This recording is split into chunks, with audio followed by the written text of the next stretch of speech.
Runar had a personal problem yesterday and was forced to come back for France. Then I guess you do have the video about the linea alba and diastasis recti anatomy. Yeah, we do.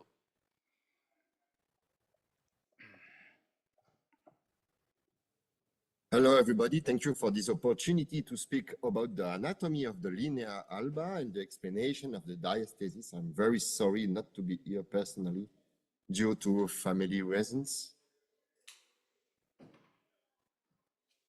So the tendinous fibers of the lateral muscle are crossing the midline. They are forming the anterior and the posterior rectus sheath, and they will join their contralateral counterpart to form this linea alba. So the linea alba is like a mirror of the two lateral slides, and it will lead to the formation of the real digastric muscle, and we will explain the risk of diastasis. The first drawing is an anterior view with the sternum and the last ribs cartilage, and the last ribs. This is the 5th, 6th, 7, 8, 9, 10 real ribs.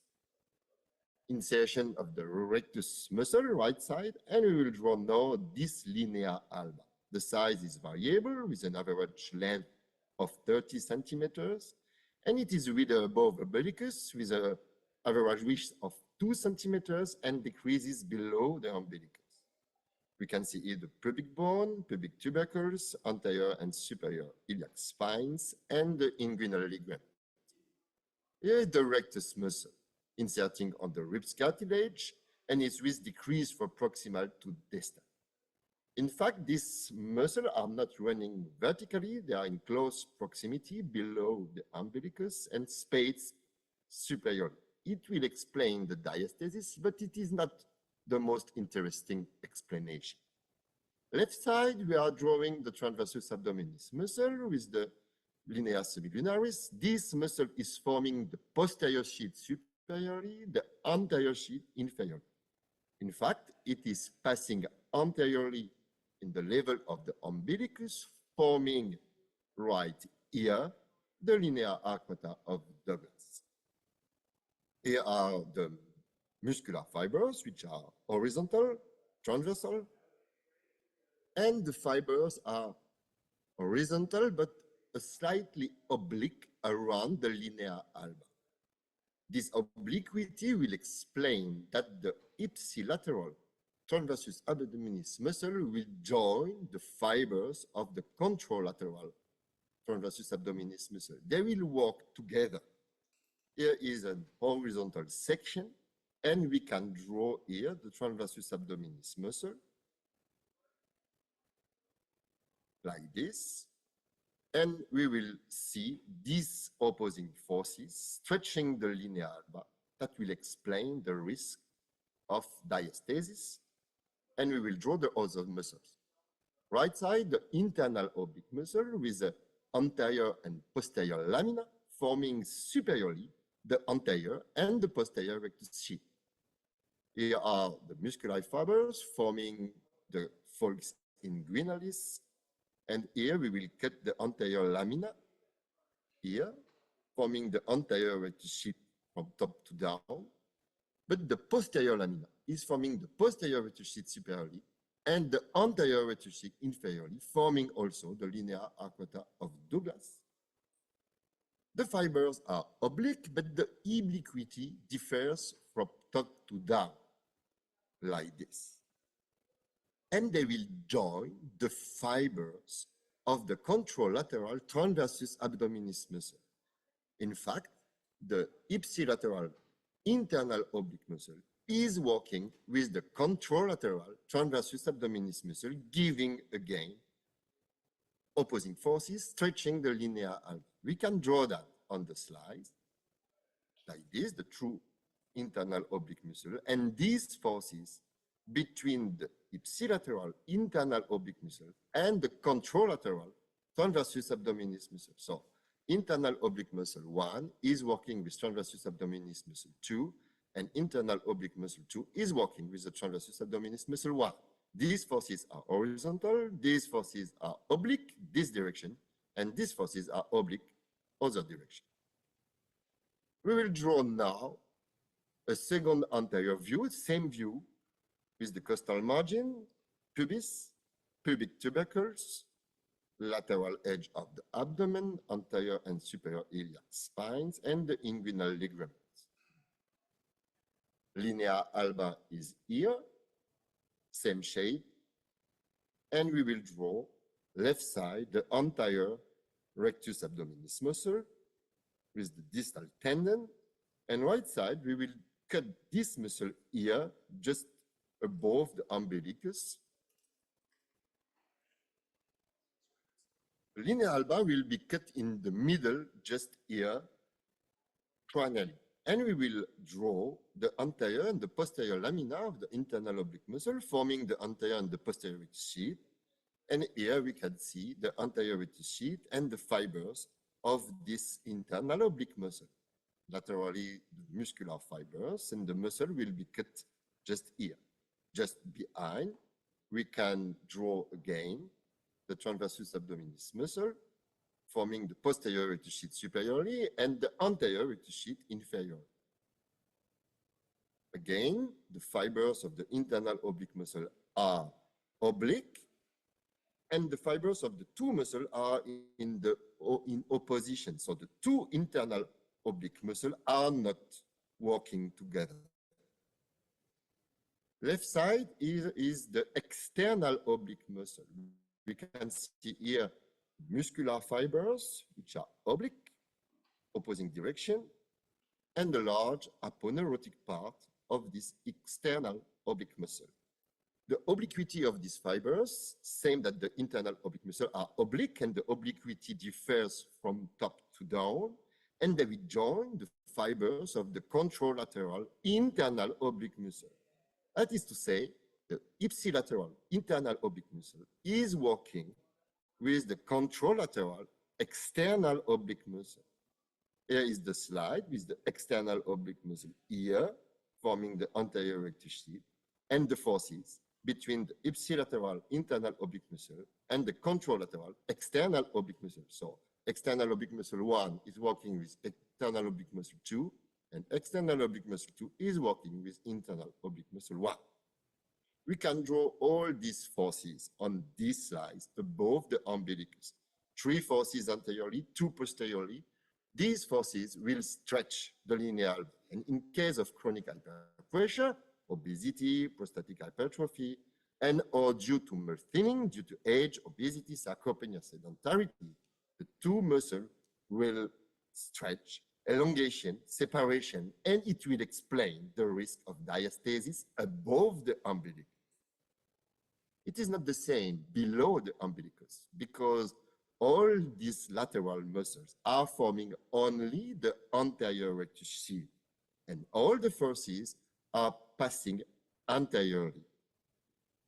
So the lateral forces can elongate the anterior rectus sheath, but the two rectus muscles don't diverge, and we will see the diastasis mostly superiorly.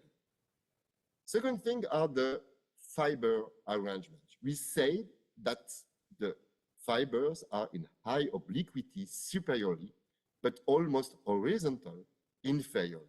If we compare this disposition with two pieces of tissue, this piece of tissue has horizontal fibers. There is no stretch. This piece of tissue has oblique fibers, and we will see major stretching. This disposition will explain also the risk of diastasis because they will narrowing and stretching the linea alba. So diastasis only up. Last drawing will be a posterior view. We will explain the epigastric area and the work with the diaphragm. This is the posterior edge of the last rib. Here is the linea alba, posterior side of the linea alba, and we can draw again the rectus abdominis muscle, again not vertical, but slightly oblique, like this. And here the linea semilunaris of the transversus abdominis muscle, forming only the posterior rectus sheath on this location. and the muscular fibers will insert behind the last 6 ribs. The fibers are horizontal like this, joining the aponeurotic part. In front, we can draw the internal oblique muscle with the 2 laminas forming the posterior and the anterior rectus sheath.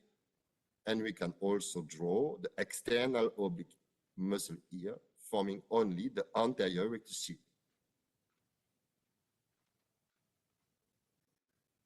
The muscles are cut here, good direction of the fibers. And then we can draw the diaphragm. It inserts behind the sternum, the last rib, and this insertion will interdigitate with those of the transversus abdominis muscle like this. And at the end, we will find descending fibers from the diaphragm, inserting behind the linea alba, but also on the aponeurosis of the internal oblique muscle. These fibers will synchronize the movements of the linea alba and the diaphragm, but they also create high divergent forces in case of coughing, straining, and it will explain the risk of diastasis. To summarize, anterior and posterior divergent forces on the rectus sheath superiorly, the obliquity of rectus muscle, obliquity of fibers, divergent forces for the diaphragm, and in case of chronic hyperpressure or muscle thinning, it is the anatomical basis of the rectus abdominis muscle.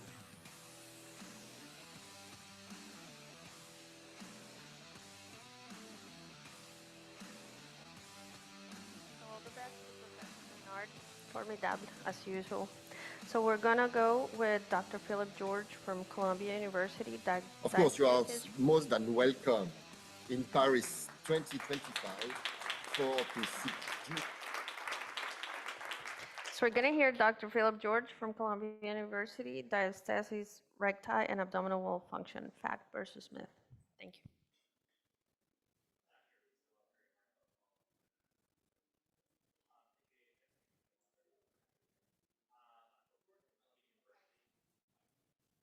Can you hear me? Hi, good. Philip George from Columbia University, and today I'll talk about diastasis recti and abdominal wall function, fact versus myth. I have no disclosures. A quick primer on diastasis. We're all very familiar with this in some aspect, but basically it's a separation between the rectus abdominal muscles, rectus abdominis muscles like Dr. Reinhard described. It is measured pathologically at 3 centimeters superior and 2 centimeters inferior to the umbilicus. Anything greater than 2.2 centimeters superiorly classifies as that. Anything less or anything greater than 1.6 inferiorly to that classifies as that. Risk factors includes pregnancy, which includes multiples, large for gestational age, and it can really be as high as almost 66% in folks who are even 6 months postpartum. Obesity, a risk factor, perimenopause, and connective tissue disease. Symptoms, sort of all over the place, but includes back and abdominal pain, pelvic pain, urinary or fecal incontinence, pelvic prolapse, as well as core weakness. So I'm going to go through a bunch of myths here, whether or not they're made up or not, we'll see. But myth number 1, the presence of diastasis recti correlates with a functional deficit. So several large studies showed that if you have diastasis versus not, it did not actually correlate with whether or not you had lumbopelvic pain or low back pain. However, it did correlate with incidence of incontinence, pelvic prolapse, and poor quality of life, along with poor trunk rotation strength and the ability to do sit-up. Number 2, the size of the diastasis correlates with the functional deficit. This, however, did show that a larger diastasis compared to a smaller diastasis correlated with low back pain, decreased core strength, and poor quality of life. However, it did not correlate with the incidence of incontinence. Myth number 3, there's no reliable way to grade diastasis function. This is an actual myth. There are a lot of grading criteria for rectus diastasis in the setting of a hernia, but really only from an anatomic standpoint. This is from the German Hernia Society, looking at different locations and different size of diastasis in the setting of a hernia, along with several other factors that go into that. I like the European Hernia Society one a little bit better. It's very simple, very easy to remember. Diastasis after pregnancy, with adiposity, the size, and with or without a hernia present. I think keeps things a little bit more simple. We have a lot of tools looking at the non-size grading of diastasis. One looks at posture and laxity, abdominal pain and strength, which is something we really like to look at in these patients. I'll show you something called the abdominal trunk function protocol, which I think does a really good job at capturing all those data points. Abdominal endurance, which is just strength over time, back pain and strength, as well as urinary and fecal incontinence. And there's several questionnaires that are involved in that.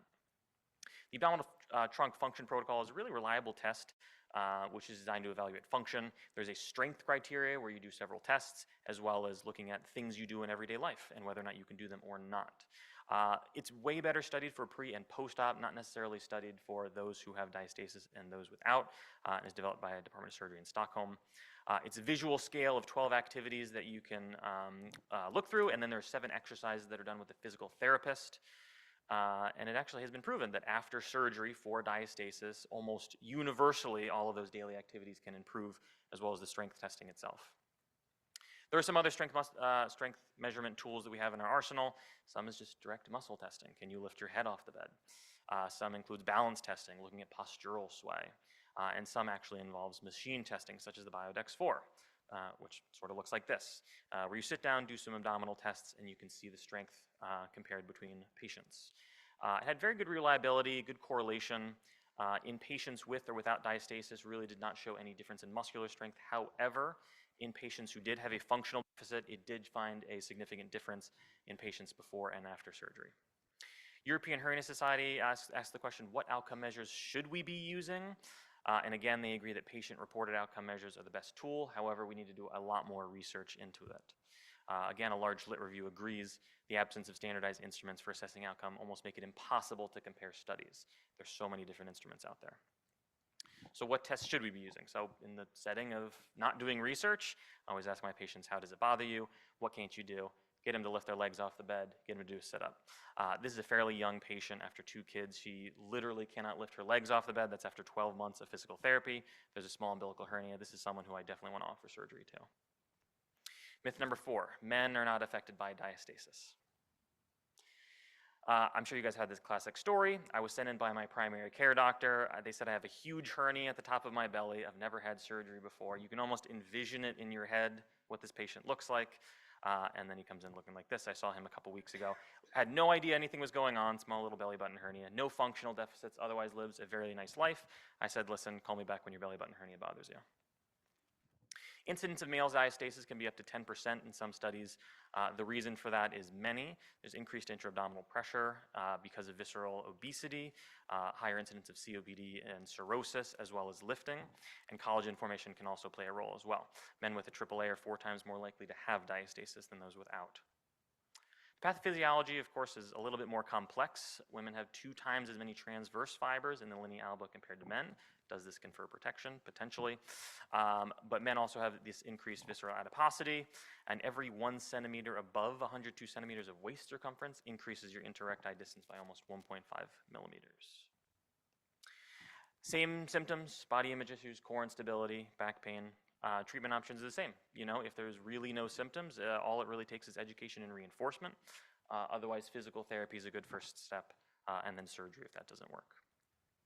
Myth number 5, sit-ups worsen diastasis. So I'm sure all of you guys are like me, and your Instagram feed is just filled with physical therapists showing you how to get your tummy like snatched. And there's a lot of people who think they know better than physical therapists, but sometimes maybe there's a grain of truth to that. But it's not just them.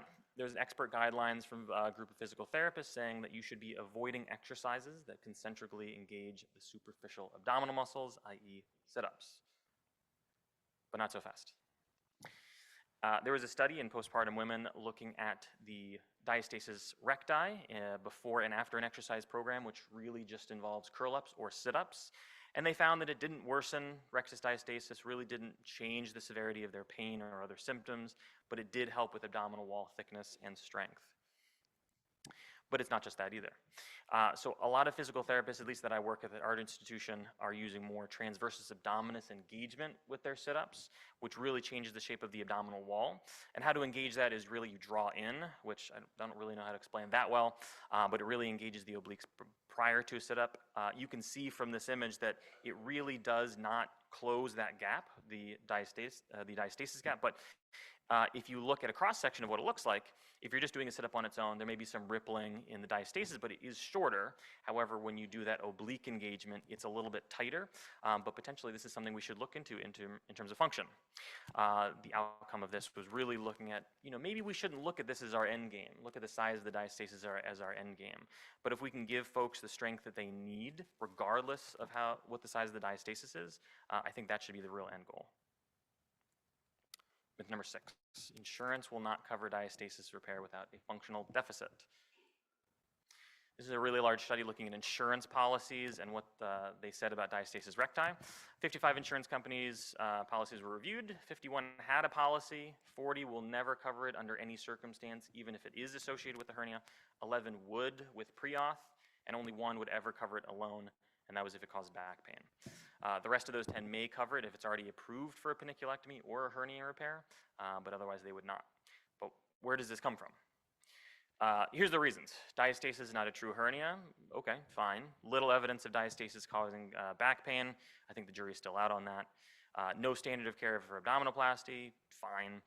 Little evidence for surgical improvement in symptoms. That I would disagree with. I think there's a plethora of data showing improvement, whether functional or strength. But here's Cigna's policy. They quote, diastasis recti has no clinical significance, does not require treatment, and not considered a true hernia. And it was really hard to find this chapter that they were referring to, but somehow I found it. It's in the chapter Abdominal Hernias and Gastric Volvulus. I like how they lump all that together for insurance approval. But not only is this is my highlighting here, but it is italicized. This condition does not require repair. It didn't get much better on the next edition. This condition does not require repair and is cosmetic only. However, you look at another textbook like Sabiston's, I would agree with this. Unless it is significantly symptomatic, surgical correction is generally avoided. But that's what insurance companies are really relying on. So here's my approach. If there's no associated hernia, those folks I send to plastics. I think that's reasonable. Not that I won't get paid for it, but I think they would be better suited by a cosmetic surgeon or a plastic surgeon. But if there's associated with a hernia, I document their symptoms. I'm documenting images in the medical records with Valsalva and a profile. I send all these patients to physical therapy if they have not already. They're targeting the obliques and the pelvic floor. I get the documentation. If it fixes the diastasis, wonderful. Then I'll fix the hernia at some point. I submit my pre-auth and I pray. But in conclusion, there's a lot we don't know about the correlation diastasis to function. I think there's a really great need to standardize and simplify our grading scales. And I think once we prove symptom and functional benefit, insurers are more likely to play ball. But in the end, the patients will get the care that they need. Thank you very much.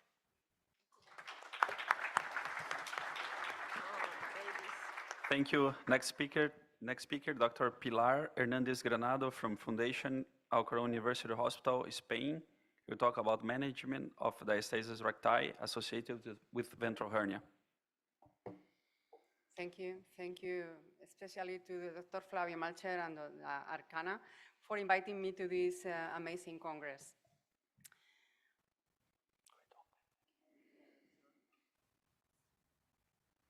Have no disclosures related to this topic. As all of you, Just press. thank you. It's okay. As all of you know, in the last few years, there has been an increasing interest in management of rectus diastasis, especially in case when there is midline hernias associated with the rectus diastasis.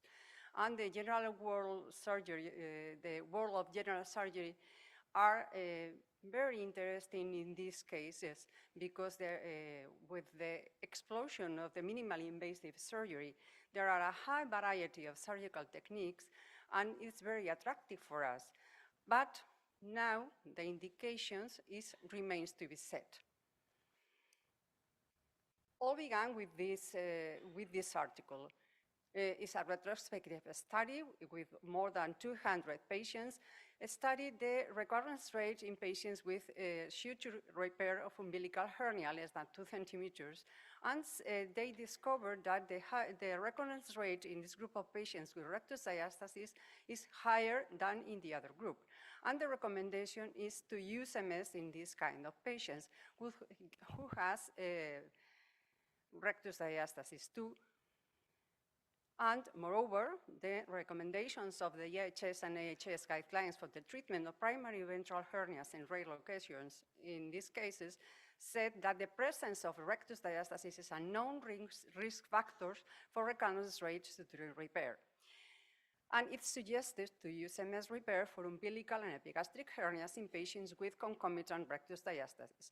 But simultaneous rectus diastasis repair is optional.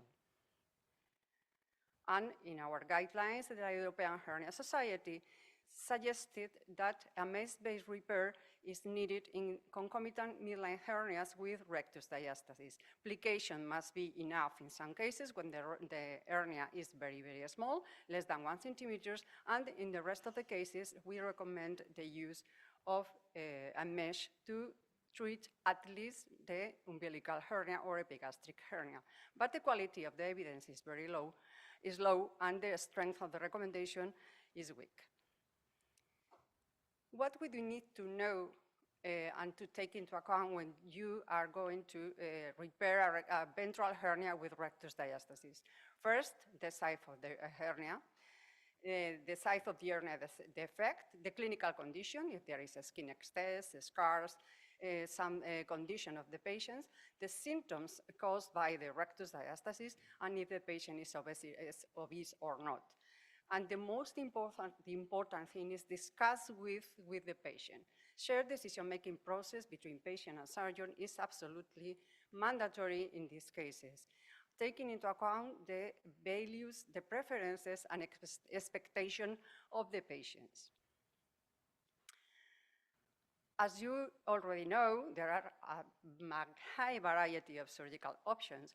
I am not going into detail in any other one because the rest of the speakers are going to detail this.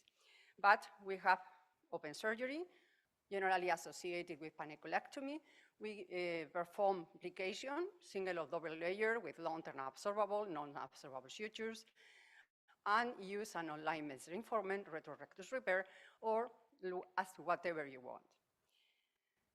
I want to remark this special and different technique is open but minimally invasive, designed by a Chilean surgeon, Jorge Bejama, long time ago, almost 20 years now, that performed a small umbilical incision, reducing the hernia sac, developing the preperitoneal space with a blunt dissection, and put a strip of mesh in the preperitoneal space with no fixation, and in his hands has very good results. It's another variation of open technique, but treat small umbilical hernias with rectus diastasis without no other meanings.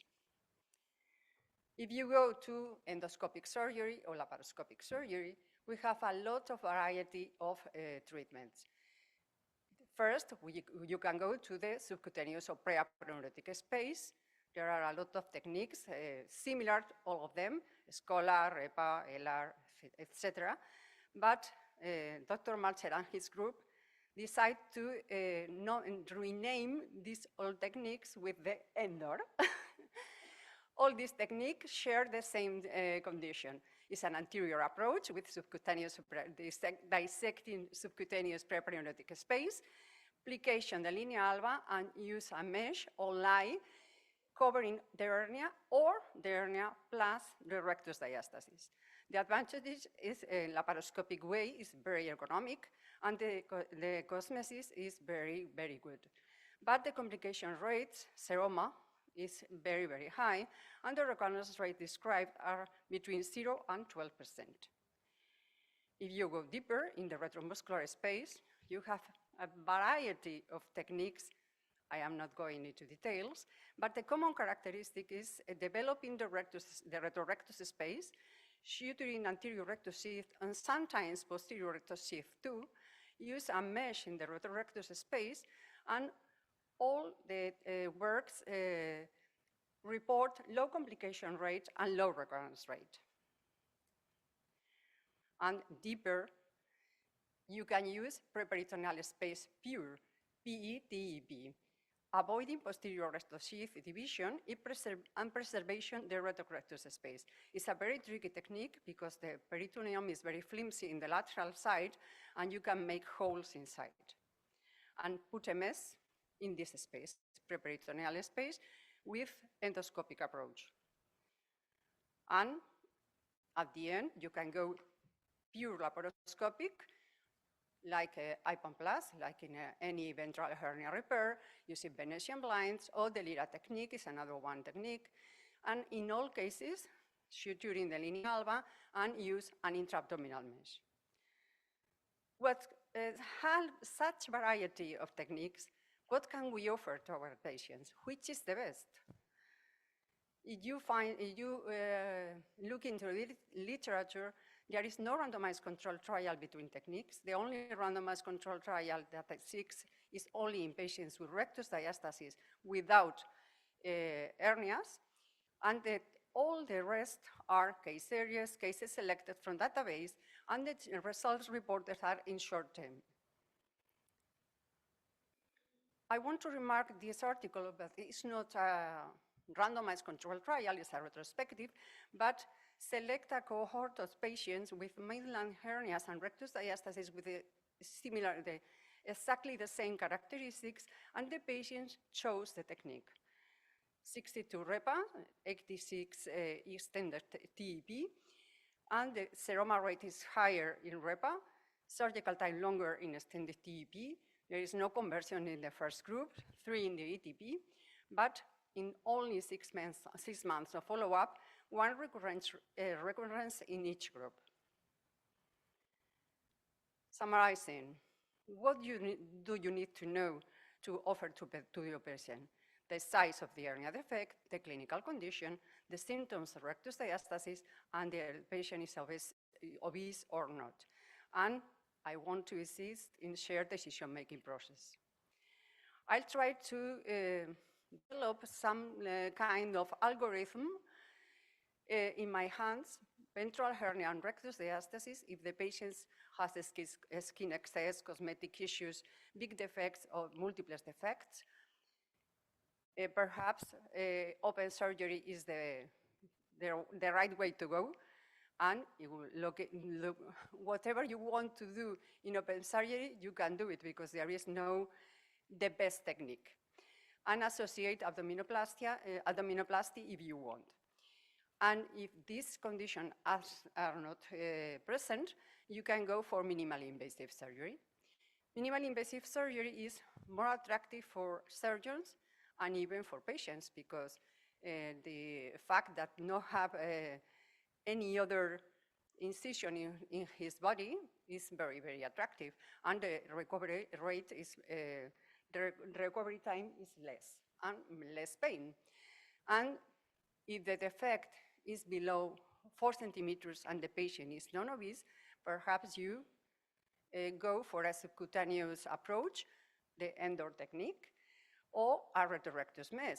And you can choose between all the variety of techniques available in the literature and in your hands. And if the defect is high than 4 centimeters and the patient is obese, you can go for retrorectus mesh in the variety of techniques or intra-abdominal mesh in case of great obesity. And all of these techniques are improved with robotic platform because robotic platform easier the surgery for all of these conditions. This is an algorithm similar like I do, but only in cases that where the patient has small hernias, BMI less than 30, and there is no complex cases.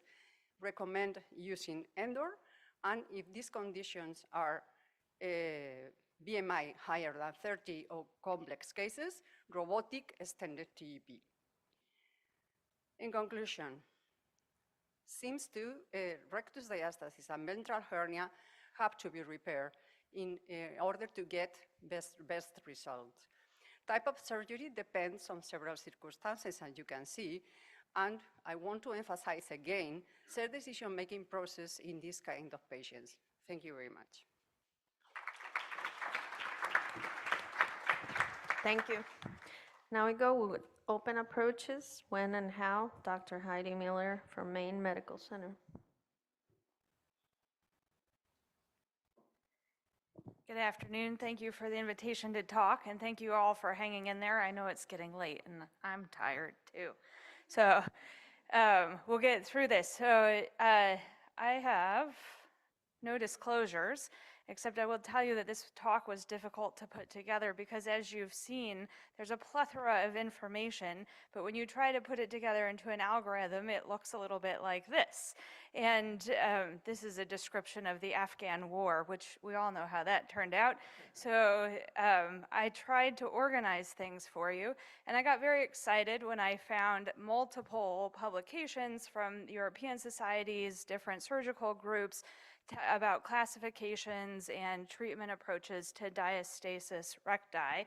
But I was a little bit disappointed to discover that none of these actually told me anything. So all of the classifications are individual, none of them overlap, there's no consensus, and as you can see, each table is different and built of something that they think is important and different. And ultimately, these are quotes directly from these publications. There's no consensus, and management is controversial. So thanks, I get to tell you how to do diastasis recti. If I can go back, there we go. And there's even a lack of consensus when it comes to technical approaches. And so trying to put that algorithm together looked a little bit like a COVID transmission map. And this is the overlay of the decision-making process when you're thinking about how you're gonna do a diastasis recti repair. For example, Dr. Janis's group did a very good study looking at every single article that contained a description of a repair of diastasis recti. And within this large article, there were a total of 24 studies that described 31 technical variations on how to approach diastasis recti from an open standpoint. And there were minimal differences when it came to their outcomes and minimal differences when it came to their complications. There was a trend to lower complications if you did a bi-layer or two-layer plication, but otherwise there was no statistical significant differences. A few years before that, some general surgeons looked at things and they were able to put techniques into buckets. So there's a plication bucket, there's a modified hernia repair bucket, and there's a concomitant hernia repair technique bucket. And you can see the visual descriptions of these. Each one has multiple decisions to be made between there, and there again was no real consensus on how to approach this. So again, thank you. I get to tell you what to do based on this information. So when it comes to WIN, the question is, what are the indications for open diastasis repair? And I actually surprisingly found a very nice description from an NHS website in the UK. And this is looking beyond diastasis as a cosmetic problem and actual indications for functional issues. So they said diastasis repair could be offered if the patient has a hernia, requires reconstruction after trauma, if they have congenital divarication, if their diastasis is greater than 3 centimeters with functional impairment. And they described that as significantly affecting the ability to carry out normal activities of daily living. And then also for women that had recently been pregnant greater than a year after childbirth who had undergone a physical therapy program. Felt like this is a very reasonable indication list. Indications are based on symptoms and physical findings, though. Not everybody with a diastasis should be offered surgery. And so again, I think the consensus is if there's a ventral hernia, we can offer diastasis recti. The plastic surgeons have shown that pain while seated for 30 minutes or pain limiting the ability to participate in sports will improve with a diastasis repair. Pelvic and core dysfunction, as was mentioned earlier, will improve with a diastasis repair. And continued symptoms after a year postpartum after physical therapy will have improvement too. The diastasis greater than 2 to 3 centimeters, I'd say, is not a consensus. Contraindications to open repair, smoking because of wound healing issues, excessive visceral obesity, and plans for further reproduction. But again, it comes back to shared decision making. The question to discuss with the patient is how significant are your symptoms? What is the goal of the treatment that we're going to offer you, and what outcomes are you looking for? There's a nice model that's described in the literature on how to do surgical shared decision making, and it works very nicely in this situation. So the question I try to answer with the patient is your diastasis a functional pathology, or is it an innocent bystander, as my partner likes to call it?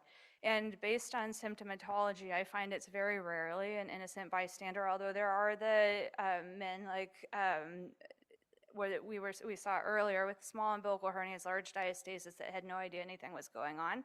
That's an innocent bystander.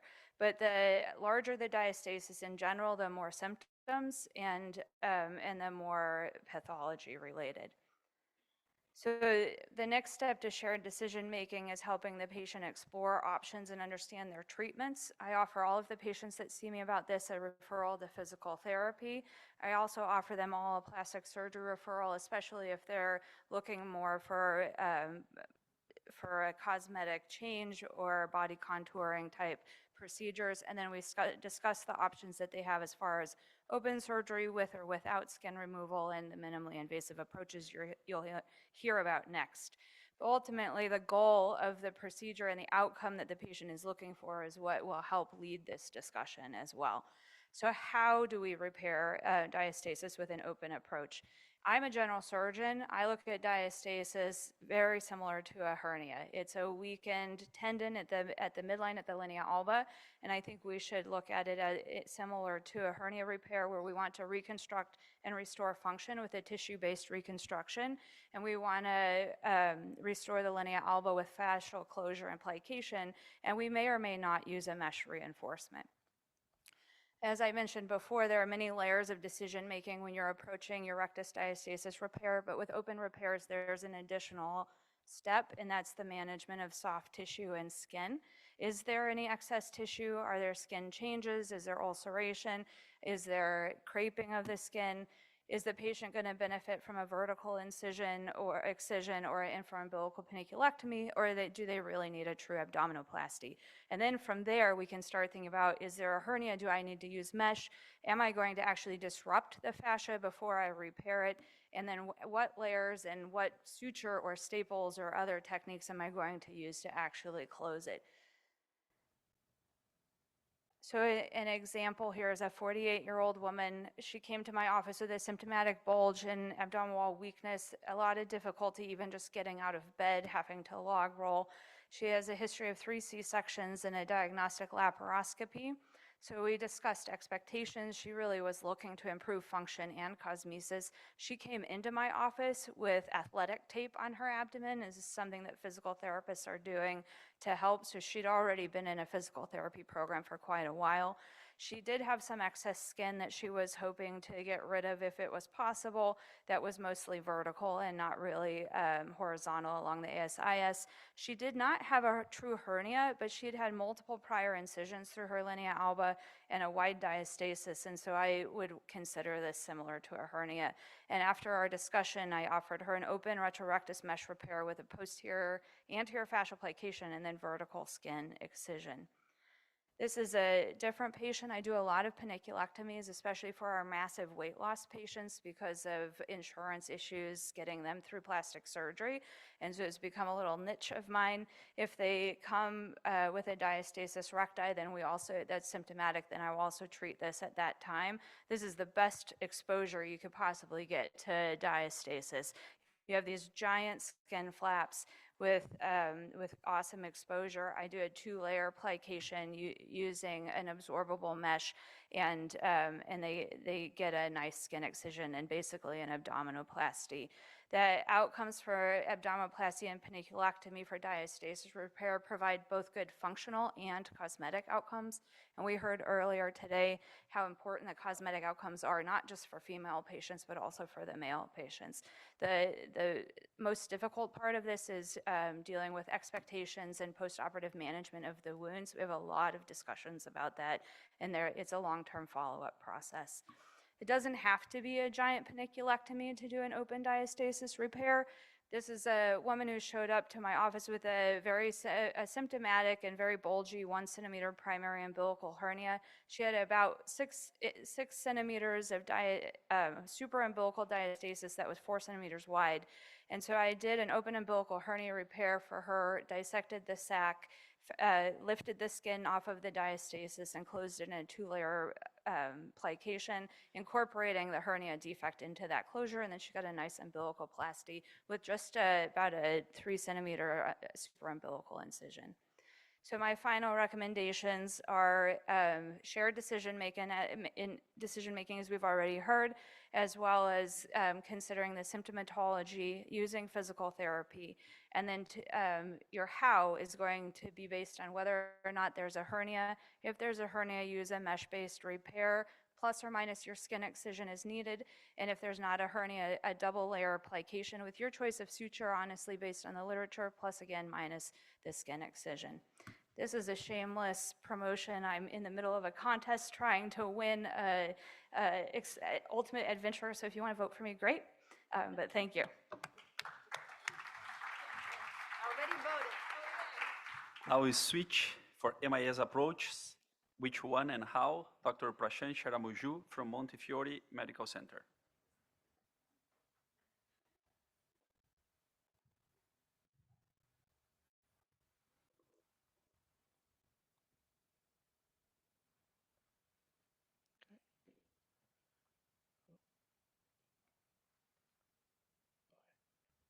All right, can I go back on this?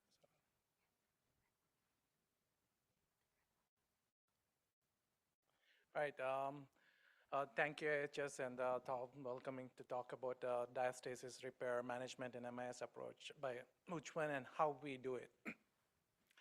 So I have no disclosures. So we established the requirement to repair this diastasis. Most of them are associated with 45% of them are associated with hernias, and there's a prevalence of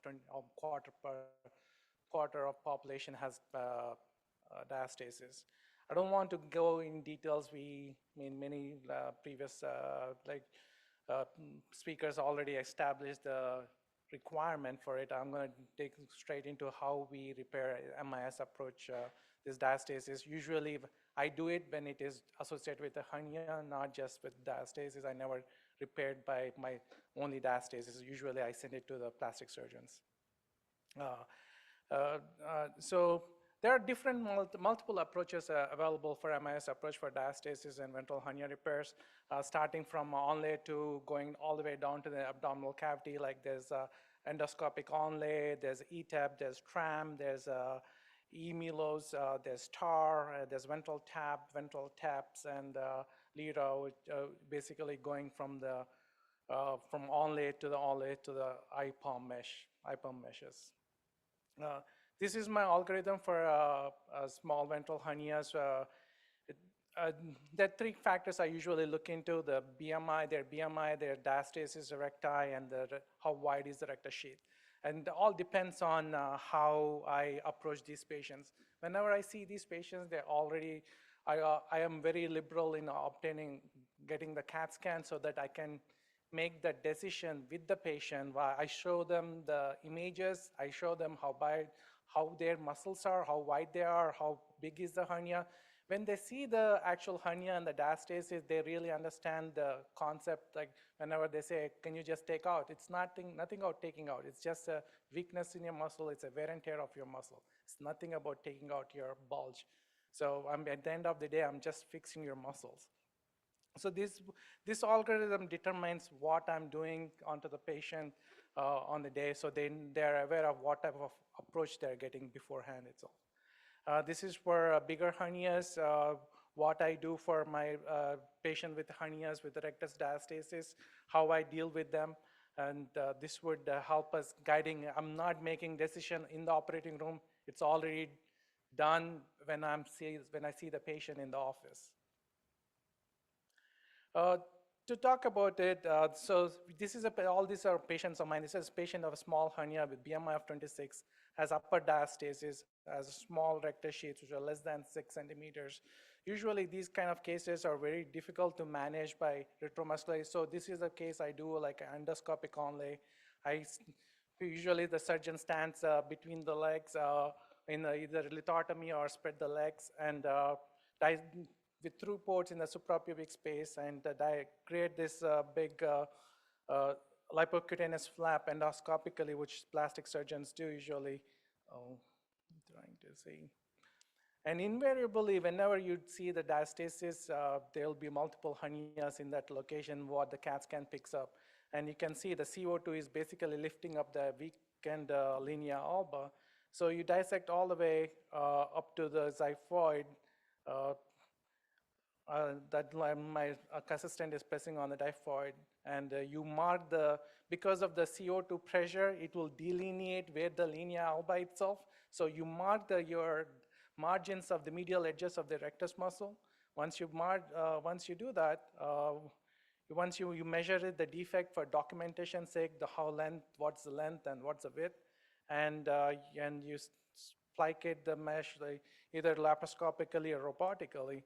I mean, this is a different case, but pretty much the same concept. You just plicate the mesh, including the hernias. You always try to get the edge of the anterior rectus sheath and put the mesh in, and you secure it. Once you close the defect, you put the mesh in. I use fibrin glue also, which I think it helps in decreasing the seromas and making the mesh. And it's all this on the onlay fashion.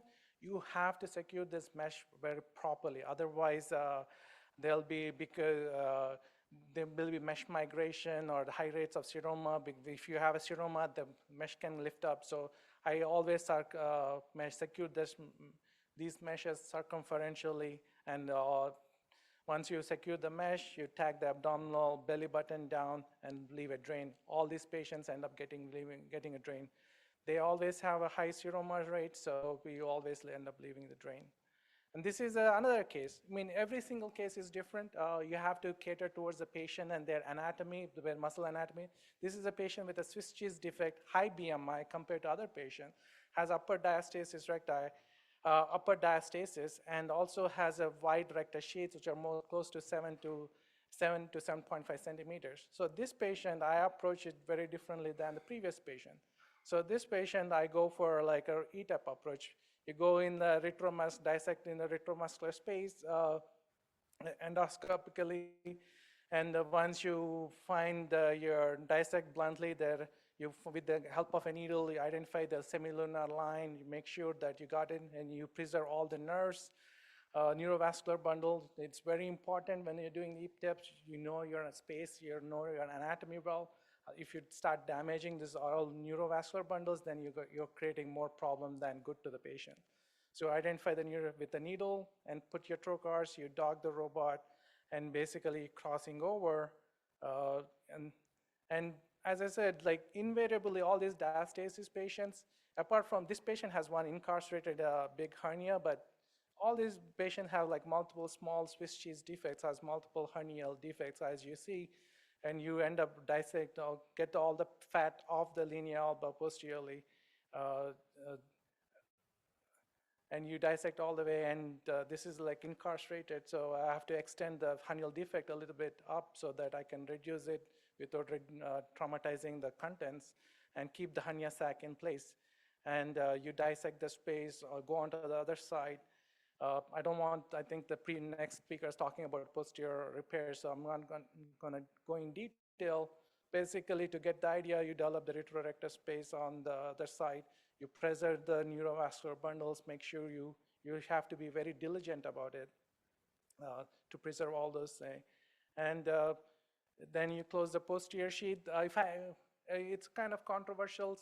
If I can close the posterior sheath, I would close it, but if it looks too difficult, I will leave it. I'll make sure that there's no peritoneal tears in any of this, but if it's coming nicely without any tension, I'll close it.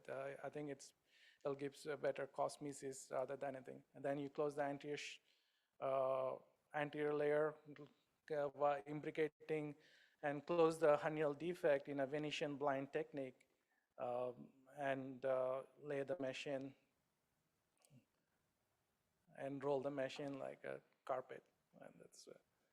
And the next case is this is a patient with a failed IPOM, which has a recurrent hernia from a failed IPOM. You can see that this patient has high BMI, has a small rectus diastasis, but small rectus sheaths, but high BMI. I cannot really do an onlay technique on this patient because this patient will have a very high seroma rate. So this patient I approached very differently. I I did a transabdominal preperitoneal approach. As you can see, most of the times, if you just place a mesh, slap the mesh, invariably they'll develop a hernia in the superiorly where that previous suture was. Wherever the suture was, there was a hernial defect. There's a hernial defect here, where the suture from the IPOM, there's a hernial defect here, wherever the previous IPOM suture was, because it's a weakened muscle, weakened tendon, basically. So it's gonna invariably, so you have to close that linea alba, so that you can decrease the chance of recurrence. So you develop the entire preperitoneal space and close the linea of diastasis and the hernial defect, and put a big piece of mesh covering it, and take out the old mesh, which is not doing any job, and close the peritoneum, fix all the tears, and goes nice and flat against the abdominal wall, and completely exteriorize it. And this is another case with a large patient with a large hernia, BMI of 29, with lower, this patient has lower diastasis. This patient also has abdominoplasty in Dominican Republic with a recurrence, with big diastasis, and also has a hernia through it. You can see the rectus muscle is drawn in and the hernia is going out. This anterior sheath is still intact. So these are the cases where I basically, going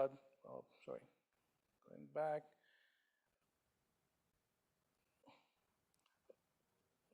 Basically, these are the cases I'll show you. You develop, this patient has like a almost M5 level hernial defect. So you develop the plane, all the preperitoneally in the transabdominal, it's called transabdominal retromuscular repair, and close the hernial defect. That's the hernial defect. And you close it and close it posteriorly, close the anterior defect, and put a big piece of mesh and close the flap back. In conclusion, all the diastasis needs to be repaired to decrease the hernia recurrence and improves the abdominal functionality in general, and improves the patient-reported outcomes. When I look at the literature, there's a much more bigger gap than the gap itself for the diastasis. So, thank you. Thank you very much, Dr. Saramuju. Our next speaker is a GI and hernia surgeon, expert robotic surgeon and proctor internationally, Professor Anand, step-by-step posterior robotic diastasis recti repair. Thank you very much. Good afternoon. So much people. I'm really surprised. I thought that there will be 2 or 3 people, many of you. Very humbled to be here. Excellent meeting. Thank you very much, Flavio and Archana, for this cross the pond invitation. So Flavio asked me to stick to the technique strictly. My disclosures are not relevant for this talk.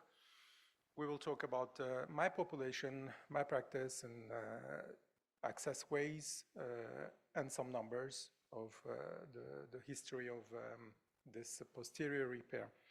So I have a caveat, because I have positive discrimination of female.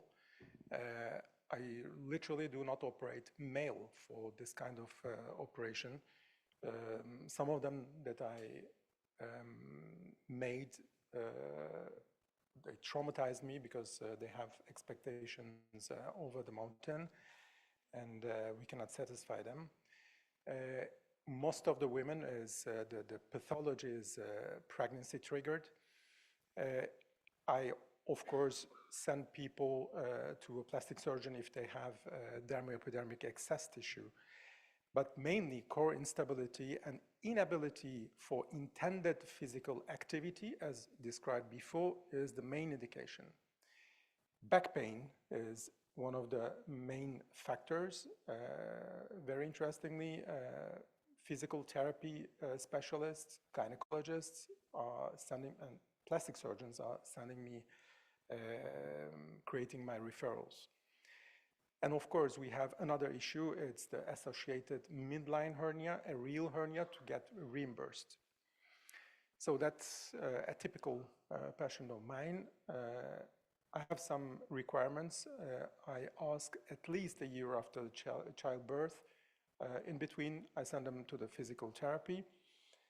So it's a maximal physical prehabilitation. If they do not follow up, I cannot accept to operate on them.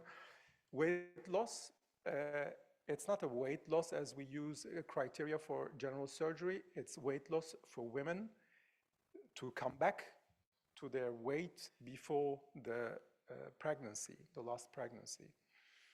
If they still have overweight, I ask them to make an effort. And then I'm a little bit liberal against all the conception of the end of childbearing age. I just ask them not to get pregnant a year after the surgery. Good subject to discussion. And of course, I want their engagement for a follow-up and CT scan at 1 year for the follow-up. So we are talking strictly sublay procedures, preperitoneal and retromuscular. There are several different access ways. I use a term of bottom-up TARUP because it's for me a bottom-up TARUP when we go suprapubic, or lateral approach. My practice moved from lateral to suprapubic progressively, especially in the last 2 years. I will show you my numbers. Almost exclusively retrorectus, exceptionally preperitoneal. I never used TAR or Botox, even for large cases, for native cases so far. This position is important for the suprapubic approach. That's the entry of ETEP. I go inside with a 5mm camera, 5mm instrument. I use systematically air seal. I don't use assistant trocars, almost never. So that's the entry of preperitoneal ETEP. That's almost the same thing. We go to the Retzius, we put our 3 trocars, and we carry on. That's bottom-up TARUP for me, because there is a small, non-negligible part of the patients who had C-sections, especially in Switzerland, where I'm coming from. Lots of C-sections, several ones. We are capable to deal with, but it's painful. So it's really something that we do not want to tackle with. So my solution is going at the palmars, putting air inside and go inside with the trocars under visual control. And then afterwards, we can imagine that it's difficult to operate just on the ceiling. It is not. It's really easy to make a very opening, a horizontal opening, very close to the camera. Closure is as well. And once this is done, there is a common trunk for ETEP and TARUP. It's the retrorectus dissection, which goes up to the xiphoid. And this is the preperitoneal ETEP. So the access is the same. This very patient was a lady with an incarceration of a small umbilical hernia. And she was having, she was not very sure about the next pregnancy. So I said, I will not touch your retrorectus space. We try. I do not guarantee, but we try to go to the preperitoneal. So that's what we did. Now, that's the reason why I'm talking to you, because there is an anecdote behind this closure technique. Years ago, a plastic surgeon that I'm working with tackled me, and he said, you know, this ridge that you see on the subcutaneous, I put it inside, you know. Try to find a way to put this ridge inside. So everything started with this. And I tried year by year to find a way to put this ridge inside when I plicate the linea alba. So I ended up with what I call a reverse engineered, on purpose redesigned, robotically enabled canal suture, good old canal suture that we use for whenever we want to invert something, colorectal surgery or whatsoever. And by doing this, we are coming to a very interesting concept of using the strongest part of the edge, the medial edge of the rectus sheath to create a new linea alba. So how we do this? Basically, I go inside and I start from the very upper part, xiphoid, and I create what plastic surgeons are doing. At the end, I will show you a QR code where you will find my YouTube site, and all the videos are over there. It's open book. So I try to go from one side to the other. There are some tips to do this. We can go and tackle until 6, 7, 8 centimeters of diastasis recti, but you need to put under tension every 2 passage, because if not, your GS21 needle will not be sufficient to go across. And with a little patience, everything comes together perfectly well. And this ticks the box of the small stitch technique as well, very interestingly, because it's roughly 2 or 3 millimeters every passage. And at the end, I use a 30 centimeter thread for this. When I arrive to my last 11, 12 centimeter, I take another one.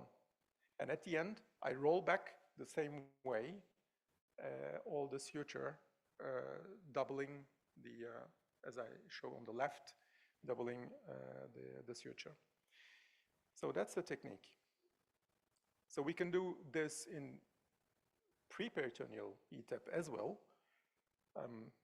Principle is the same.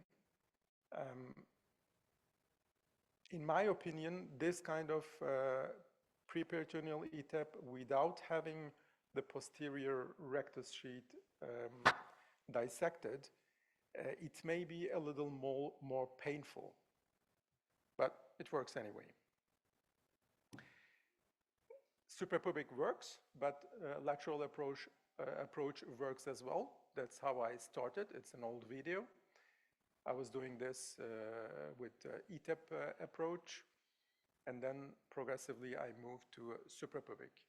As you see, it's a pretty large diastasis recti, and we can combine as well incisional hernias with the large diastasis above. We can start with this one, and then Venetian blinds to reconstruct below. I always use a mesh, a non-resorbable polyester mesh. That's what we used since ages. And I'm coming from IPOM age. We were putting all the meshes on the ceiling. I still do the same thing, but I'm using ultra-adhesive mesh, which works perfectly from lateral approach or suprapubic approach as well. So posterior layer closure is another subject. On the left, you see the closure of the suprapubic tarup, which we can imagine that it is difficult to close because it's very close to the camera. It is not. It is pretty straightforward, and it works perfectly well. On the right side, you see a patient of mine which didn't have any peritoneum in between. So I had to close the posterior sheath before putting the mesh. It was pretty difficult. I normally never close the posterior sheath. Igor will explain us why we should close tomorrow. Nevertheless, so I think that diastasis recti repair is a functional surgery. So we are not plastic surgeon. I don't consider myself a surgeon for the contour. The contour is not my priority. So I give the tools to my patients to create their contour, and I tell them that in 1 year they can they can have the final result. Some ask questions. Physio prehabilitation always, never bladder catheter, never assistant trocar. I control my pain myself. At the beginning of the surgery, I do quadratus lumborum blocks and subcostal tap blocks, ultrasound guided. I never use systematic opioids, never use abdominal binders, physical therapy, core training, and these are my results. And this video that I show you is a video going back to 15 years. This lady I operated in a suprapubic way, and you see it's a very confusional construction of the linea alba, but nevertheless, it works. And I ended up with an IPOM. This is the 12-year follow-up of the same lady who was a medical assistant. She came and showed me her belly. It works perfectly well. So I have 72 reconstructions, mainly lateral at the beginning, suprapubic at the end, 10% male, and mainly non-resorbable suture. So there is a core stability issue for me. Physical training is the main healer. We are just adjunct mechanisms. Cost coverage problem is a problem. And once again, the dogmas that we inherited from times before our age should be carefully challenged, like never permanent repair before term of childbearing age. Isn't that a discrimination? Aren't we pushing 30, 32 years old lady until 45 to suffer because we have some dogmas? Let's discuss this. Thank you very much. Thank you, doctor. A great lecture. And we move for who's going to do the job, plastic or general surgeon, together or against. I invite to the podium Dr. Kelly Bowden from Howard University. All right, just the green ones. Yeah. Okay. Good afternoon, or I guess early evening to everybody. I'm Kelly Bolden. I'm from the Washington, D.C. area. I am a plastic surgeon. I'm general surgery trained, but that's been several years ago. My primary practice is now mostly cosmetic plastic surgery, but I still work at Howard University where I do most of my reconstructive work, which would include abdominal wall reconstruction and the like. So do have a little bit of an interesting perspective, but as a plastic surgeon, I'll kind of give you my thoughts as to who should be doing diastasis rectus repair. That's my only disclosure for this event. So the biggest question, and a lot of my slides, that's the downside of being on the latter part of the panel, is a lot of the slides are probably repeat for a lot of people, but who suffers from diastasis? I think that's the big question, and we've all addressed that. And I think that's what's gotta be at the top of your algorithm when you're deciding who am I gonna refer this, or who's gonna get this patient? Do I need to refer this to a plastic surgeon? As a plastic surgeon, is there someone that I wanna refer to a general surgeon? We talked about the risk factors. By far, pregnancy and postpartum is definitely a very large patient population that I saw as a general surgeon, but also I see tremendous amounts of patients in my plastic surgery practice. 60% of women during pregnancy at least have diastasis, with at least 40% probably at 6 months or more. It's probably a larger number. It's just a lot of people don't know that they can ask for this to be repaired because maybe it's not a functional deficit. Maybe it is just a cosmetic deficit or a cosmetic issue that they have. But we know that when it comes to pregnancy, you've got relaxin and the estrogen and progesterone, and all of those really do alter your metabolism of your collagen. So in addition to ligamentous laxity, you're getting, thinning of the dermis, you're getting changes to the skin, you're getting lots and lots of diffuse striae. So a lot of times, along with diastasis, becomes other issues that patients will suffer from that are both skin and soft tissue related, other than just the linea alba. Multiparous women, women over the age of 35, women that have had vaginal deliveries or multiples, and a lot of times I see this in petite women who struggle the most. And again, even if it's not functional, the cosmetic aspect of it, they get tired of people asking them if they're still pregnant, even though they're 2 or 3 years out of having had their baby. Then on the other side of it, some of the things that I see more on the reconstructive aspect is obese patients, patients with major weight fluctuation, so that post-bariatric patient is a common patient. Some patients who just present for whatever reason, maybe genetically they've got some sort of issue and that's why it happens. Diabetics, someone spoke about earlier about patients with AAAs. We know that smokers, their hydroxyproline levels are a little bit askew, and so because of that, that also can lead to some collagen metabolism alterations and can lead to some weakness as well. So when we put all of those things together, really the bigger question when we see these patients is, why are they seeking surgical treatment? Is it that they're really looking for a cosmetic outcome, or is there some functional component? And I would argue that the majority of the patients that all of us see, and I know for certain that the majority of patients that I see, it's some sort of intersection there. So the cosmetic concerns, typically it's that abdominal bulge, like everyone says, I sit up, there's a huge bulge there, or some people at baseline, even in their relaxed state, will have that bulge, and it's very disconcerting to them. Some people will have stubborn subcutaneous fat, or sometimes even visceral lipodystrophy that with that laxity is more pronounced. Excess saggy skin is always a huge thing, and then those stretch marks that cause the skin to have notable elastosis. Functional concerns we've already talked about: reduced trunk stability, lower lumbopelvic pain, abdominal pain or weakness. I get a lot of patients that come in with pelvic floor dysfunction, and a lot of patients that also complain of urinary incontinence, or at least frequency for that matter. So again, who should be repairing the diastasis? Is it the plastic surgeon? Is it the general surgeon?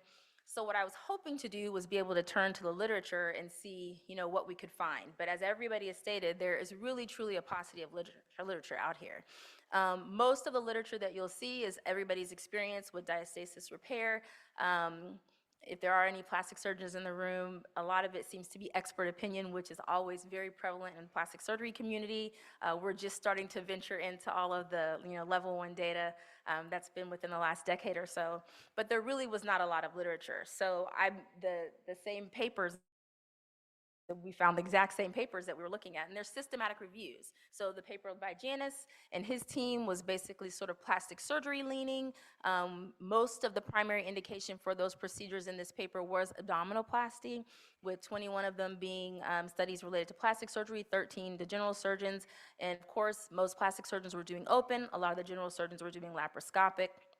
Single and double layer plications, that's sort of the only thing that fell out of the systematic review, was that single layer was associated with more recurrence, or with more complication rates.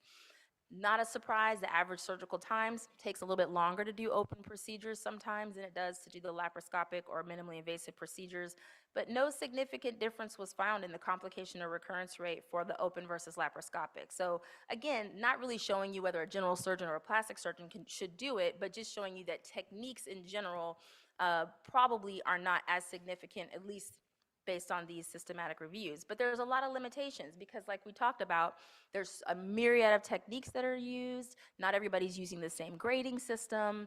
Not everybody's talking about what the associated comorbidities are, and all of those things have an impact on what we choose to do. From the general surgeon's perspective, it was a similar finding. No postoperative differences or as far as complications and recurrence rate for open versus lap procedures, or between plication methods or modified hernia techniques. But again, not using the exact same staging mechanisms, not really being very reliable as far as consistent repair and doing the double layer versus single layer. What suture do you use? And again, all the comorbidities. The one thing that I did like that came out of this paper was that physiotherapy, even though it wasn't able to completely reduce at a relaxed state the inner rectus distance, that it did help when patients were using muscle contraction. So I think that goes to the point about using your whole toolbox when you're thinking about doing this, whether you're a general surgeon or a plastic surgeon. You want to make sure that you're considering that as well.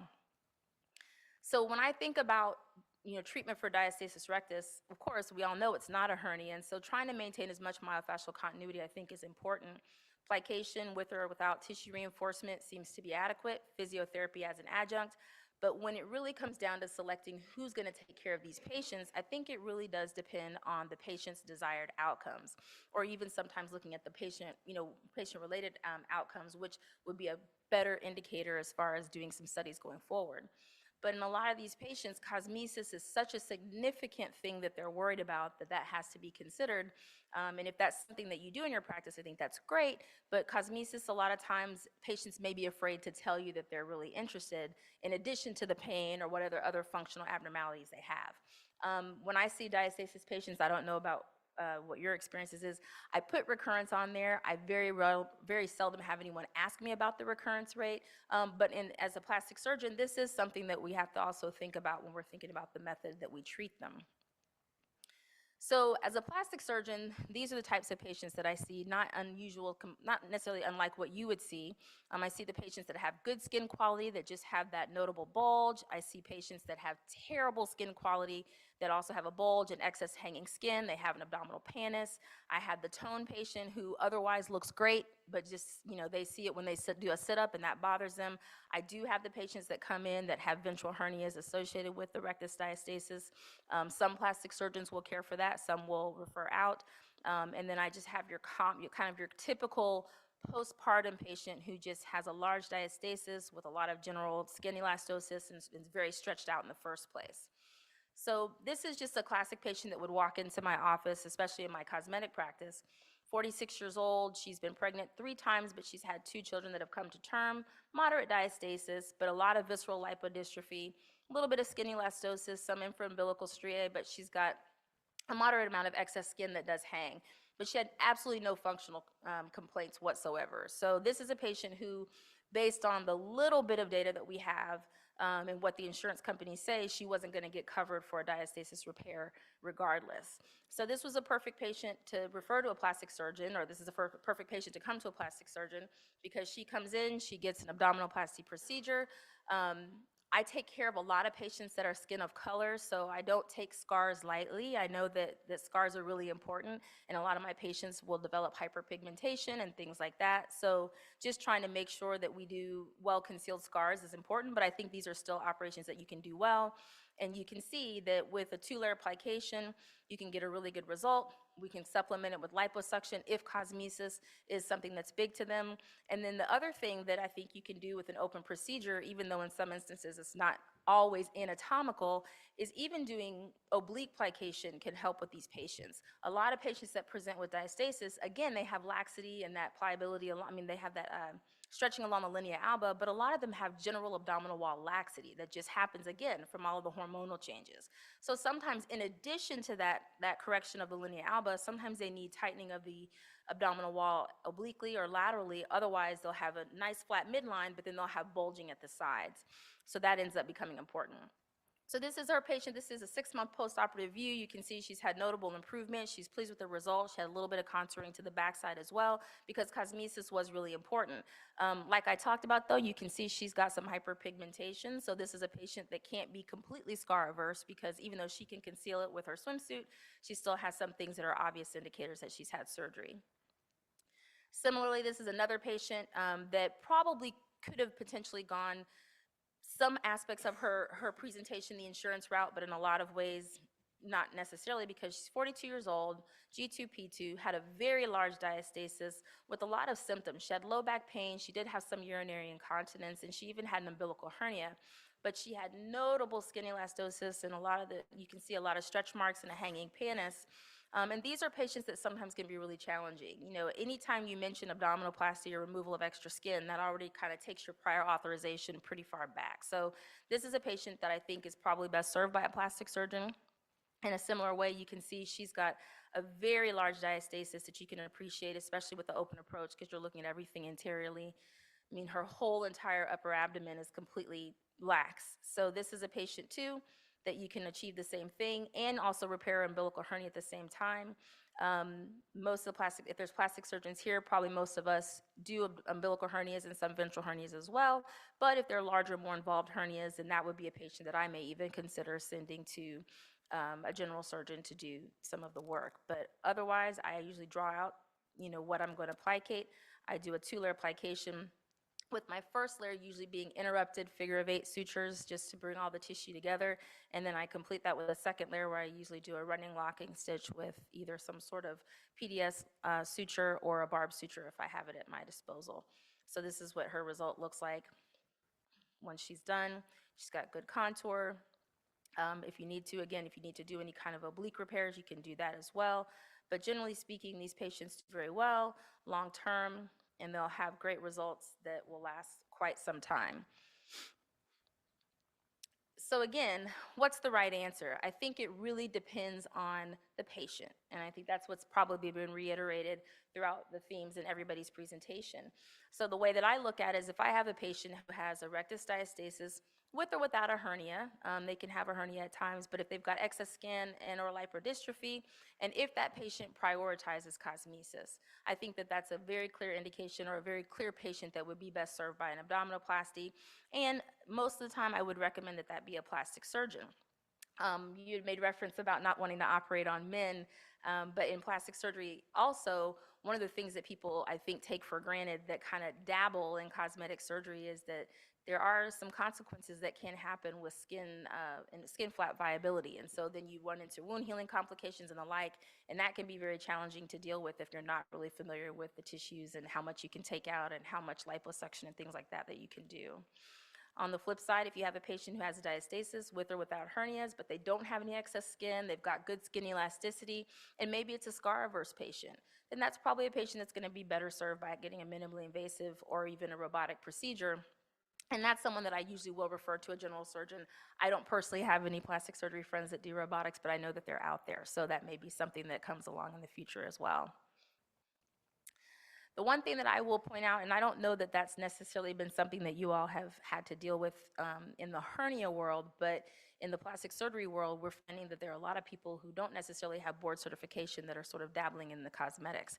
And when it comes to diastasis repair as well, because it's not a hernia, I think a lot of people feel like they can do it without the appropriate training. And these are some of the patients in the train wrecks that we may see coming into the emergency room. Someone had mentioned prior hernia repairs and kind of Swiss cheese. I actually had a patient who had gone and had an abdominoplasty done. She wasn't sure who it was that did it or what their qualifications were. It turns out it wasn't even any kind of surgeon at all, and they'd actually excised the linea alba in her midline and tried to repair it primarily. And of course, she had terrible, terrible recurrences with that. So I do think that it's important that amongst ourselves, we try to promote and make sure that the appropriate people are doing these procedures, even if even if people don't think that they're that complex. And then similarly, there was someone that presented earlier, surgical management of diastasis is very hard to get covered. So in some respects, I think that's one of the deciders too between whether plastic surgeon or a general surgeon will be the person that is tasked with doing the diastasis repair, because it's very challenging to get it covered. Usually if there's not something in the setting of a hernia, I would say that that's almost not impossible, but very, very challenging to get covered. So hopefully that was helpful. Any questions that you all have, I think we'll have a robust discussion at the end. Thank you. Thank you very much. And to close our presentations is Dr. Giorgio Soliani from University of Ferrara, presenting the outcomes of the THT technique, repair of the rectus abdominis diastasis and midline defects with poly-4-hydroxybutyrate mesh.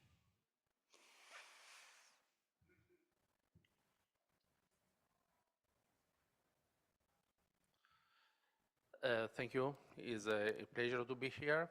I will speak about a laparoscopic technique for the approach of the diastasis of Recti. I have no disclosures. We know that the 33% of women 1 year after giving birth has diastasis of Recti. In particular, these women are women that had a previous pregnancy with multipurpose and advanced age pregnancy. In the last presentation, we've seen which are the symptoms, but I'd like to speak about which are our surgical indication. We have seen that there aren't guidelines adequate for the surgical indication. Our are diastasis more than 4 centimeters associated with an hernia defect, particularly umbilical hernia or epigastric hernia, with a patient with low back pain and urinary incontinence. And the contraindication, our contraindication are last pregnancy before 1 year, future planned pregnancy, recent oncological surgery, and one BMI more than 30. As we have seen in the last presentation, the question is, the patient is for the plastic surgeon or for a general surgeon? Surely, this is a patient for a plastic surgeon. In this case, in fact, we have to remove the skin. But there is a place for a general surgeon, according to me, yes. In particular, a general surgeon have a different opportunity. He can approach the patient with open technique, with laparoscopic technique, with endoscopic technique, with a robotic technique. I think that for general surgeon is important to reproduce, when possible, the Reeves technique. In particular, if we see this case, in this case, there is no skin to remove. So this patient can have the opportunity for a laparoscopic technique. In this case, we speak about THT. THT is a technique mini-invasive with a sublay position of the mesh and with the closure of the fascia. This is our setting in operating room, the surgeon between the legs and to monitor. And these are the incision. Patient has 2 small incision. The most important incision is the incision around the umbilicus. In fact, we cut the skin around the umbilicus, and in this moment it's very important to find the correct space. The correct space is between the muscle and the posterior fascia. In fact, by a stapler, we have to reduce the diastasis of Recti. And first of all, when we have found the space that is under the muscle and over the posterior fascia, we have to do one stapler in direction of the xiphoid and another stapler in direction of the pubis. Later, we can introduce a single port, and we have to induce the pneumoperitoneum in this new space. When we go in there with the optic view, this is our vision, and is important now to close the fascia. As we have seen, we have used a fascia 100 millimeters stapler, and later we use an endogia. This is our view in the space and from the intraperitoneal space. Which kind of prosthesis is recommended? Is recommended a synthetic fascia, a synthetic mesh, macroporous mesh, but in our experience, we always use biosynthetic mesh.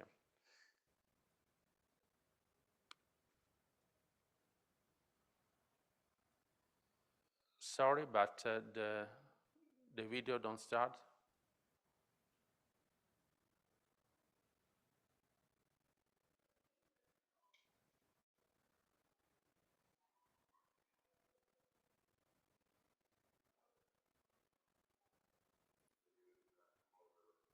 Okay.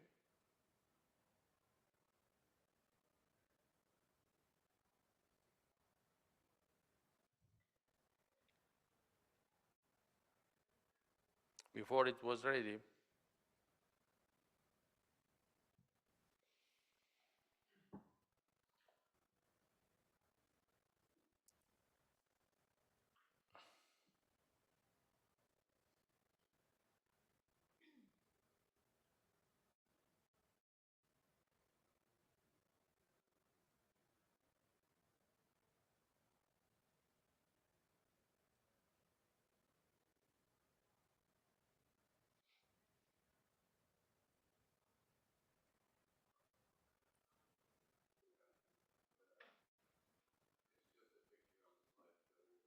No, there is the video we have seen before half an hour.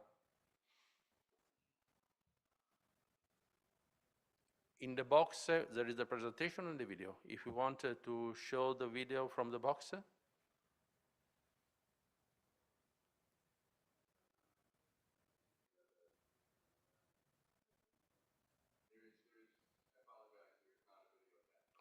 there is a possibility. Okay, don't worry. We come back to presentation, please. Okay.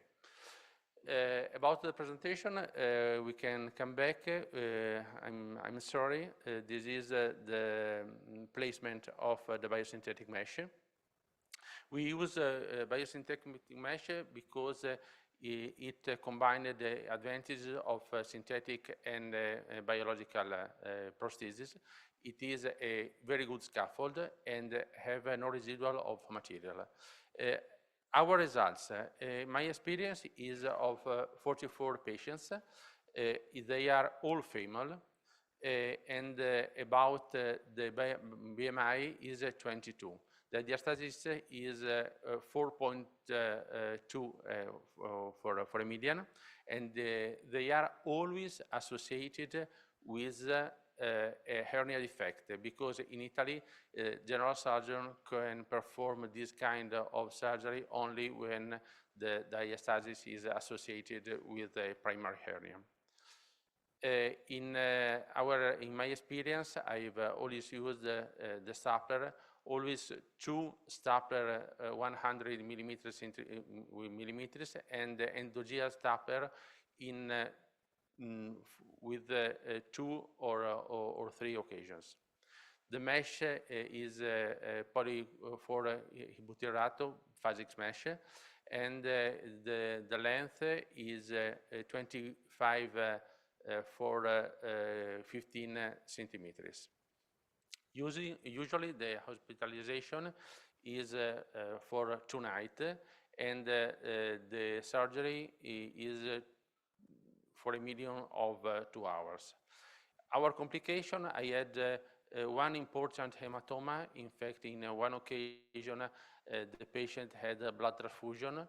We had 3 seroma, but only in one occasion I aspirated the seroma after 60 days. And I have a median follow-up of 19 months. I conclude, and we can say that THT, as other laparoscopy technique, is a good opportunity, in particular in the hospital that haven't robotic, or in a hospital where robotic is used for the treatment of the cancer and is used for the whole surgery. Thank you. Thank you very much. That concludes the presentations. If someone has a question, we can do 5 minutes because we're behind schedule. Stephen McNabb from Wake Forest. For the surgeons in the United States doing these diastasis recti repairs, you said especially the first speaker said you got some insurance approval for it.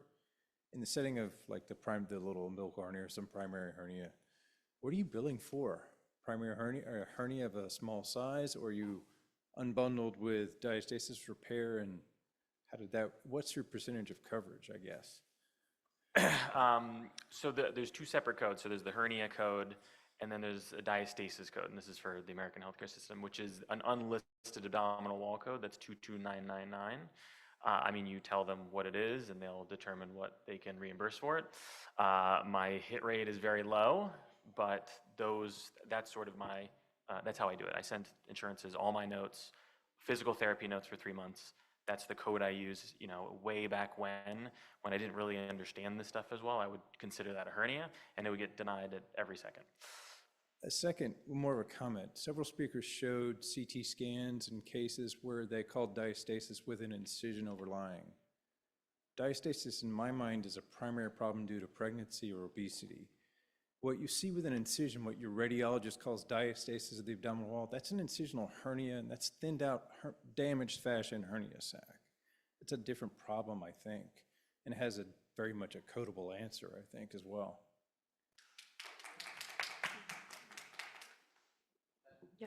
Yeah. Two questions and a comment. For the scolar repair, you leave a drain in. Is there a time when you must remove it? Because if you leave it in too long, you'll introduce infection. The mesh infection will have devastating consequences. Secondly, robotic diastasis, what do you do with the excess skin? And lastly, as a comment, ENT surgeons do rhinoplasties, eye surgeons do blephs. I think AWR surgeons should be able to do paniculectomies, but the issue is the flanks and the liposuction, because I don't fancy putting a metal rod in anyone and moving it up and down really fast. So two questions and one comment. Thank you. I mean, about the paniculectomies and liposuction, liposuction is a limit that I don't do it, and no matter what, I always offer a referral to plastic surgery. We have an access problem for sure, in that I live in Maine, and at least 30% of our population is on Medicaid, which our plastic surgeons just refuse to see even in their office. So I've picked up a niche from that, but I definitely have a limitation as I'm a general surgeon, so there's so much that I can do. And I just warn them and give them that expectation that I don't have liposuction, I won't do a circumferential body contouring procedure, and we're working mostly on function and getting rid of excess skin, the paniculectomy or the paniculitis problems. And I try to, some of them I've been able to get over to the plastic surgery offices, but there is definitely a limitation as far as what I can do in contouring, but there's a lot that I can do for those patients as well. When I do these cases robotically, I mean, I just leave the excess skin. One thing is once you don't have the hernia, the skin can contract when you don't have that stretch anymore. It doesn't, I mean, at that point, I'm not really worried about the cosmesis. I'm more worried about the hernia itself rather than the cosmesis. I tell my patients. I try to send them to the plastic surgeons all the time. It will be a combined case. In that case, I'll be doing more like an open approach for the hernia repairs. But most of the times, the insurance doesn't approve. I just do it robotically. And the drain, how long? I'm sorry? How long the drain? The drain, for the onlay repairs, I usually leave it for approximately 5 to 7 days. I see on the 1 week post-op, within 5 to 7 days, I'll just pull it out based on. Okay, one last quick question. It's not like it's hard to do a paniculectomy. Your mic. Oh, sorry.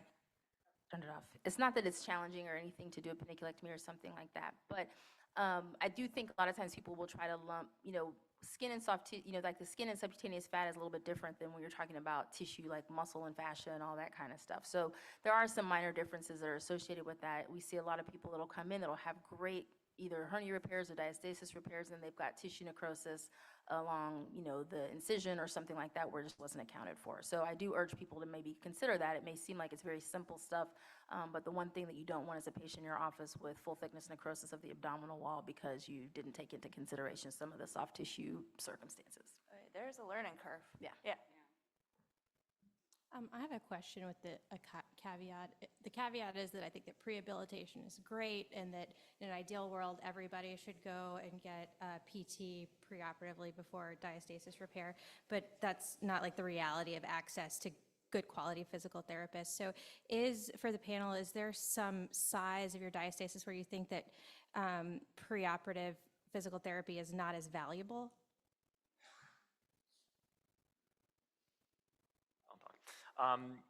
Usually, if I know it's associated with a larger hernia where I'm going to fix the hernia anyway, it may not be as valuable. But for like smaller umbilical hernias, totally, I think they would benefit from it. If there's no access, actually send people to like YouTube and Instagram to do it on their own, and because there's actually really valuable information there, which I think sort of catches up people that can't actually go to a physical therapist.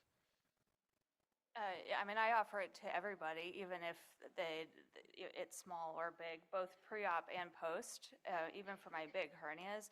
But also the what is it called? The QC anyways, they have a nice publication that you can even give to the patients, and they have a handout so that they can do it at home if they can't get into an office. On my point of view, it's not really an issue because we have plenty of things, YouTube, and many of the patients are coming with a full program that they did everything and they are ready for it. But there are some people, they are not moving, they are overwhelmed with the family problems and they are not moving, and there is no sense to operate on them even if it's 1 year over the pregnancy. They need to do what they have to merit the surgery, my opinion. I'm so sorry, we're so over time and some of us have meetings, and if you want to address the faculty separately, that would be a good idea. Thank you very much.